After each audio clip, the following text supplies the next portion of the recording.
Ayan na, nag-umpisa na ang operasyon namin dito sa ICU kay Stariray. So major operation ito, heart transplant. So tatanggalin ang puso, papalitan na mas malaking puso. From 800, gagawin nating 1600. So medyo maraming i-adjust, engine support, yung suspension baka mag-adjust din tayo. Kasi nga malaki yung isasalpak natin, medyo masikip na nga ito eh. Konti na lang yung clearance. Tapos from manual transmission, mag-automatic na tayo. Yan, tatanggalin namin tong buong mukha niya. Tapos lahat ng wire. And then baba transmission, baba makina kami. Buti na lang may lifter tayo at saka yung pambuhat para mas mabilis ang trabaho. Abangan ninyo, dire-diretso na to guys.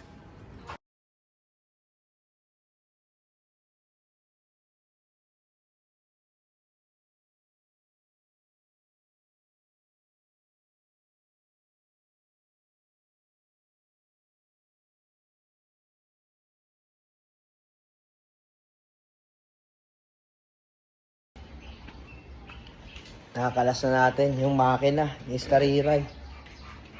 So ayan na. Sobrang mahal na ng gasolina at diesel. Tingnan nyo naman yung damit ko pantulog, puro aircon na. Di na kasi ako nag-aircon.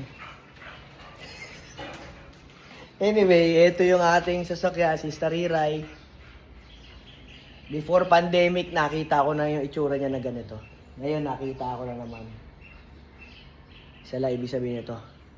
It's gonna be a revival. So nakakatuwa pag ganitong mga mag-upgrade ka. Kasi hindi ito simple upgrade. So nagkaroon ako ng test na ginawa. From rear wheel drive, ginawang front wheel drive. Ay ko, posible ba yun?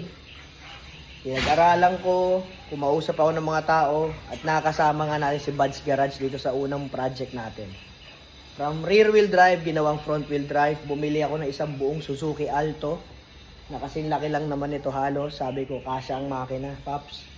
Gagawin natin, hahatiin natin buong pisngi, buong muka, tapos salpak dyan. Tapos ikakabit natin yung lumang pisngi, yung fenders, saka hood, saka yung pinaka-maskara. Ito yung maskara niyan. Yung pinaka may mata. Yan, maskara. So, naging successful ang pagpapalit ng first engine natin. So, ano ang mga na-benepisyo natin sa ginawa natin na yan? Unang-una, mas tumipid sa gasolina. So, number 1. Number 2, yung mga problema ng mga dekarburador na sasakyan ko, kapag mga 1 linggo, 2 linggo, 1 buwan mo siya hindi gagamitin, hard starting, nasolusyonan din ito kasi naging EFI na. Pangatlo, yung problema ko pag umaandar ako sa expressway, kahit naka 5th gear ka na, parang humihingi pa na isang cambio. Kasi pag bumabad ka ng 100, medyo mataas yung RPM. Gawa ng gear ratio. Nasolusyonan din ito. So, yun yung tatlo na nasolusyonan nitong makina na ginawa nating project. So, bakit niyo papalitan do kung okay na pala? So, dinala ko ito sa Baguio, sa La Union. Merong truck na mabagal, paahon. Wala nang nasa harap niya. Tsaka bus. Gusto kong overtake. Ang problema, hindi ako maka-overtake basta-basta. Bakit? 800cc po ito. No? 800cc, 3-cylinder. Ang haba ng truck, ang haba ng bus. Tapos paahon pa. Tapos yung mga pababa, mabilis ang takbo. Sabi ko, aabutin ako nito. Hindi pwede. So nawala yung bus. Tumabi. Truck na lang naiwan. Sabi ko, hindi pa rin. Alanganin pa rin. Hindi ko isasaalang-alang yung safety para lang maka-overtake. Nagpaiwan ako. Madali salita, yun ang isa ko naging problem. Yung power na gusto kong makuha, wala siya dito sa makina na to. City driving, okay. Long drive, okay. Pero yung paahon, tapos kailangan mo ng power na extra, wala ka nang mabunot eh. Kasi naka second gear na ako, downshift na ako ng first gear, wala pa rin. Talagang wala na ang ipipiga. Red line na ako noon sa tachometer. So sabi ko, sana magkapagpalit ako ng mas malaking makina. So eto na yun. Tapos sana automatic. Kasi nung bumabaybay kami doon sa mga city, ay ko sarap siguro kung naging automatic to si Stariray, no? Lalong komportable. So yan na. Gagawin ko ng mas malaki ang makina. 1.6, 16 valves. Tapos automatic transmission. EFI pa rin. So magiging matipid pa rin yon, alam niyo kung bakit. Yung weight ng sasakyan napakagaan. Yung makina na yon ay galing sa isang Corolla Big Body o Corolla GLI na 1997. Sasalpak natin dito. So sa weight, imaginein mo ang binubuhat niya dati ay 4-door na sedan na mabigat. Ililipat mo sa 2-door na hatch na magaan.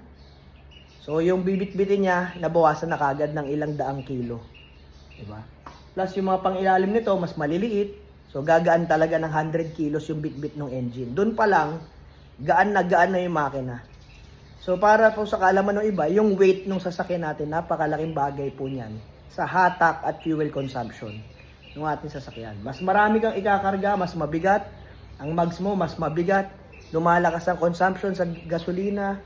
Humihirap yung paghatak ng sasakyan kasi nga mas marami siyang bit-bit. Okay? So ito, para tayo nag-lightweight ng isang Toyota Corolla GLI.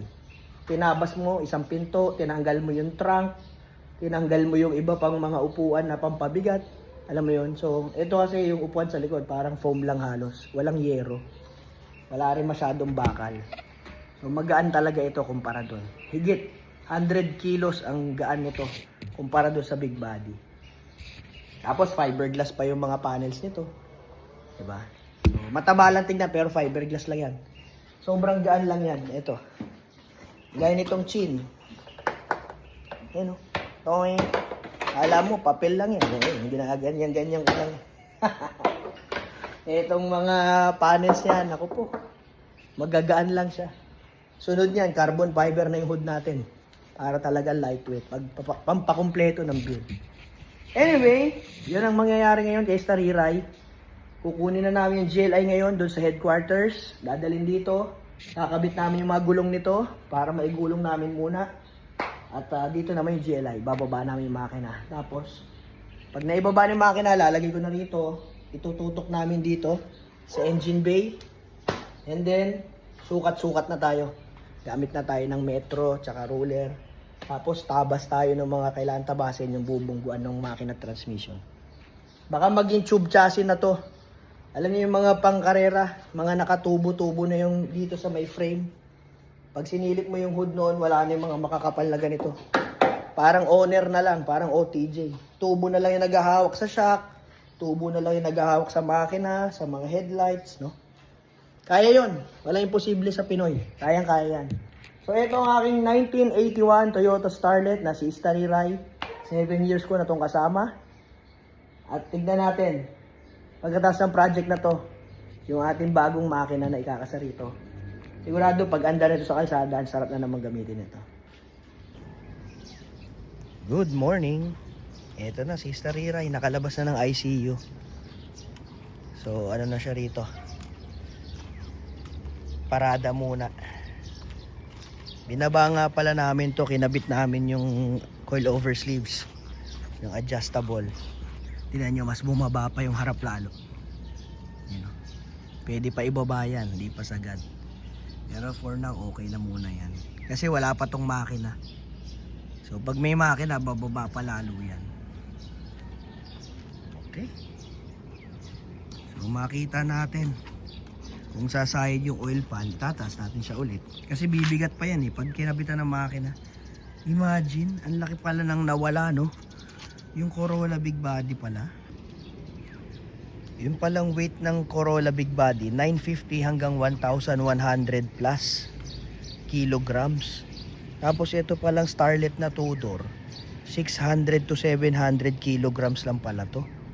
Yung stock naka-ano na to naka fiberglass na panels na iba. So mas magaan pa to sa stock. Sabi mo na 600 kilos na lang. From 1,100 na binibit-bit ng makina na yon, 4 AFE, magiging 600 kilos na lang. Halos kalahati yung mawawala. Grabe. Ayos na. Ang laki ng ini-lightweight natin. Halos 400 kilos. Ayun na, wala na ring wiring dito. Para naging race car tuloy si Stariray.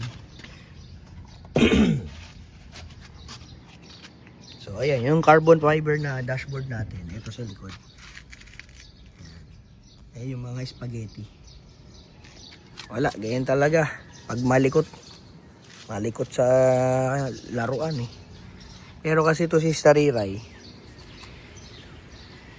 7 taon ko nang kasama yan. So, siya yung hindi na talaga mawawala sa akin. Mabebenta lahat ng auto. Pero ito, upgrade ko na lang i-upgrade to. Pag nagpagkasya natin dito yung 4AFE, okay, di marami tayong upgrade na pwedeng gawin. Pwede tayong mag-turbo, pwede tayong mag-7A para 1800 tayo, di ba? Marami na, pero tingin ko masaya na tayo dito. Kapag nakabit yung 4A, malakas na talaga yun. 1600 yun. Nagkaroon ako dati ng Corolla Big Body GLI na nakatono. Meron kami ni Utol dating nabili. Talaga namang napakalakas.